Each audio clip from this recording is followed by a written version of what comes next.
امام غزالی کی وہ کہانی جو کوئی نہیں سناتا۔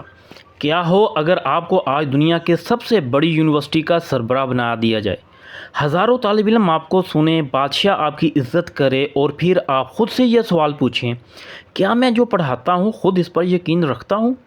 11ویں صدی عیسوی، بغداد، دنیا کا سب سے بڑا علمی مرکز۔ ایک شخص وہاں کھڑا ہے، نظامیہ یونیورسٹی کا سب سے بڑا عالم، سامنے 300 طالب علم، لیکن اندر کچھ ٹوٹ رہا ہے۔ ابو حامد محمد الغزالی، پیدائش 1058 عیسوی، خراسان آج کا ایران۔ بچپن سے ذہین، جوانی میں بغداد پہنچے، اس وقت کا سب سے بڑا علمی شہر۔ 33 سال کی عمر میں نظامیہ کا سربراہ بنایا گیا۔ لوگ انہیں حجت الاسلام کہتے، یعنی اسلام کی دلیل۔ وہ فلسفہ جانتے، فقہ جانتے، ہر موضوع پر دلیل دیتے، لیکن پھر وہ لمحہ آیا جو سب کچھ بدل گیا۔ 1095 عیسوی میں غزالی کو ایک اندرونی بحران نے گھیر لیا۔ انہوں نے خود لکھا اپنی کتاب کے اندر کہ میں نے اپنے آپ سے پوچھا، میں کیوں پڑھاتا ہوں، اللہ کے لیے یا تعریف کے لیے؟ اور جواب نے مجھے ہلا دیا۔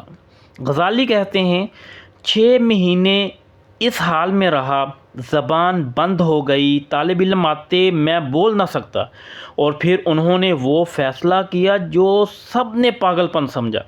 نظامیہ چھوڑ دیا، بغداد چھوڑ دیا، شہرت چھوڑ دی، ایک سادہ لباس پہن کر نکل پڑے۔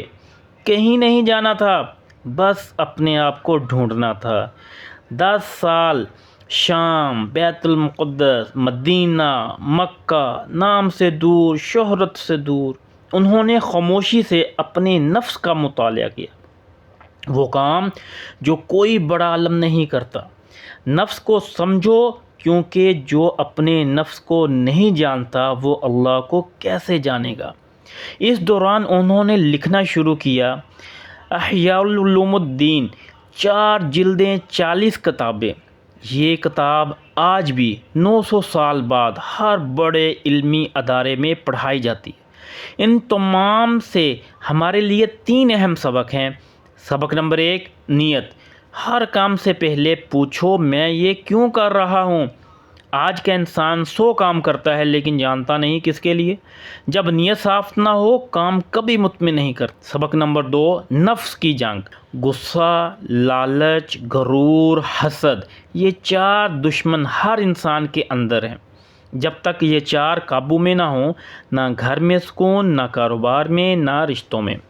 سبق نمبر 3، ریاکاری۔ دکھاوا وہ زہر جو نظر نہیں آتا۔ آج سوشل میڈیا کا دور ہے، ہر نیکی پوسٹ ہوتی ہے۔ غزالی کہتے ہیں یہ روح کو کھوکھلا کر دیتی ہے۔